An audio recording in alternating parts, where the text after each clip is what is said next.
हुमायूं साहब, आज बैरिस्टर गौहर साहब ने ये बात की है कि सीज फायर होना चाहिए। आप समझते हैं कि सीडीए की तरफ से आपके दफ्तर को सील करने के बाद फिर भी इतना ज़र्फ है कि आप बैठ के बात कर सकें? बिस्मिल्लाहिर्रहमानिर्रहीम, इय्याका नअबुदु व इय्याका नस्तईन। देखिए, ज़र्फ तो हमारा हमेशा से था, हम हमेशा से बात करना चाहते थे। अब दो चीज़ें जहाँ पे प्रॉब्लम थी, देखिए, हमें पॉलिटिकल पार्टी से एज सच कोई मसला नहीं है, लेकिन अगर कोई हमें ये कहे कि हुकूमत, तो हुकूमत के पास, हुकूमत वो होती है जिसके पास मैंडेट हो। मैंडेट इनके पास है नहीं, तो ये हुकूमत में जो बैठे हुए हैं ये बैठे गलत हैं, ये चोरी करके बैठे। अगर आप आपकी प्रॉपर्टी कोई चोरी करके ले जाए, आप कहे कि नहीं यार अब तुम इसके साथ बैठो और इसके घर में बैठो, और वो घर आपका चोरी करता हो, आप वहां बैठोगे? आप नहीं बैठोगे। सर, बात चीजें होती हैं, उसकी जो बेसिस होती हैं, अगर वो बेसिस इतनी गलत हो, आप उसको वहां जाके बैठ के उनसे बात करने का मतलब है आप उनको एक्सेप्ट कर रहे हो कि हाँ यार ये इन्होंने चोरी नहीं की, ये इनके मामला है। अभी जो राणा साहब जो बातें कर रहे थे, और उस लिहाज से, जिस लिहाज से जो आपने किस्सा वाकया सुनाया था, ये बाकी इंसान के रोंगटे खड़े कर देता है कि हम कहाँ पहुंच गए हैं।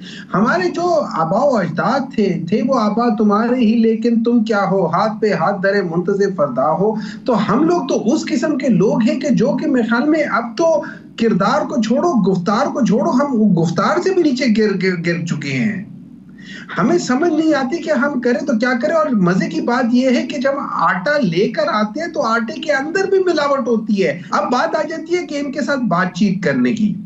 देखिए, इस तरह है, मेरे लिहाज से, मैं अगर मैं उन लोगों की जगह हूं और मैं सच्चे दिल से ये चाहता हूं कि बातचीत करूं, मुझे पता है कि डॉक्टर हुमायूं का एक मौकफ है, गलत है, सही है, वो उससे पीछे नहीं हट रहा और वो जिद पे अड़ा हुआ है, या जो कह लें आप उसे, ठीक है, इमरान खान अपनी जिद पे अड़ा हुआ है, या वो कहता है कि नहीं मैं अपने मौकफ के हुआ, जो मर्जी भी है, मैं अपनी पहल कर दूंगा। हमने देखा वो 80 साल खातून जो बैठी हुई है, चूंकि उसने कुछ किया नहीं है, कुछ गलत नहीं किया, वो अपने मौकफ पे खड़ी है। क्योंकि जिन लोगों के घरों के अंदर, वो कहते हैं ना, क्लोजेट्स के अंदर स्केलेटन होते हैं, वो फौरन डील करके इधर उधर भाग जाते हैं। लेकिन सच्चा आदमी कहता है कि मेरे एक हाथ पे चांद रख दो, एक हाथ में सूरज रख दो, मैं अपने मौकफ से नहीं हटूंगा। देखिए, दुनिया में ये फर्क होता है, बात चीजों में आपने फर्क, बेसिक फर्क देखना होता है कि क्या चीज है क्या नहीं है। जो 2 नंबर लोग होते हैं वो हमेशा कहीं ना कहीं डील करके निकलते हैं कि उनको पता है कि डील के अंदर ही उनकी निजात है। हुमायूं साहब, ये बात तो आपकी दुरुस्त है कि 2 नंबर कोई भी होगा, किसी भी सियासी जमात पे होगा तो वो भागेगा, निकलेगा। अच्छा, ये आज बजट पेश हो गया, KPK गवर्नमेंट ने बजट पेश कर दिया, इस पर बड़ा शोर मचा हुआ है कि ऐसा क्यों हुआ। वफाक जो है इसे IMF के ख़िलाफ़ एक साजिश करार दे रही है, वो पाकिस्तान का नुकसान करने की कोशिश की गई है। एक तरफ 18वीं तरमीम में आपको खुद मुख्तारी दी गई है कि आप करें, और दूसरी तरफ अगर बजट पहले पेश कर दिया गया तो क्या वाकई ये किसी के खिलाफ साजिश है? देखिए, इस तरह है, मैं आपको एक बात बता देता हूँ। एक तो जो आजाद जहनियत वाले लोग होते हैं और जो beggars can not be the choosers वाले होते हैं, इनके दरमियान में बुनियादी फर्क है। बुनियादी फर्क ये है कि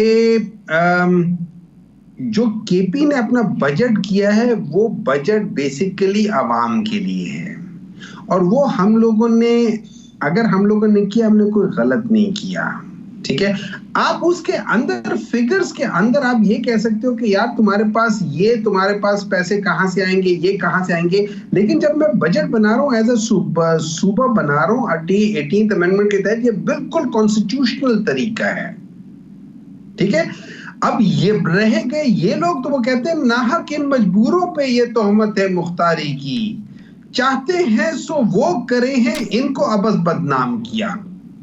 इन लोगों के पास ना पहले, इनके पास कोई आजादी थी, ना इनकी सोच में आजादी है, ना इनके अल्फाज में आजादी है, ना इनकी हरकतों में आजादी है। ये तो वो लोग हैं जो कहते हैं हम चल पड़े उधर को जिधर रुख हवा का था। ये तो हवा के रुख के ऊपर अपना रुख बदलने वाले हैं। जो दुनिया को बदलने वाले होते हैं वो हवा के रुख पे अपना रुख नहीं बदलते, वो अपने रुख को उधर ही रखते हैं, जरा मुश्किल से जाते हैं, हवा के खिलाफ जाते हैं, लेकिन जाते उसी रुख पे हैं। इन लोगों में और उसमें बड़ा फर्क है। इनको ये जो है ना, ये बेसिकली वो दरिया में एक तिनका है जिसको दरिया के मौजें इधर से उधर फेंक देंगी, ये लोग जाते जाएंगे क्योंकि ये उनकी मौजें ही मौजें, ये उन मौजों में अपने आप को कर लेंगे, लेकिन अगेंस्ट स्ट्रीम ये नहीं जा सकते। उसके लिए ऐसे लोगों की जरूरत है कि जो कहते हैं एब्सोल्युटली नॉट, जो समझते हैं कि वो कुछ अचीव कर सकते हैं, जो अपने ऊपर यकीन रखते हैं, जिनके अंदर यकीन होता है, जिनके अंदर वो यकीन होता है कि जिसको अल्लामा इकबाल कहते हैं कि जो हो ज़ौक़े यकीन पैदा तो कट जाती है जंजीरें। अच्छा हुमायूं साहब, ये बताइए कि बजट पेश होना है तो बजट के मुखालिफ अपोजिशन की प्लानिंग इस वक्त क्या होगी? तो कौन सा बजट? ये फेडरल का और पंजाब का? जी जी सर। देखिए हमारा बजट, हम इस नीयत से नहीं जा रहे कि बजट के हम खिलाफ जाएंगे। अगर बजट अच्छा हुआ, अवाम दोस्त हुआ, तो हम उसकी क्यों मुखालफत करेंगे?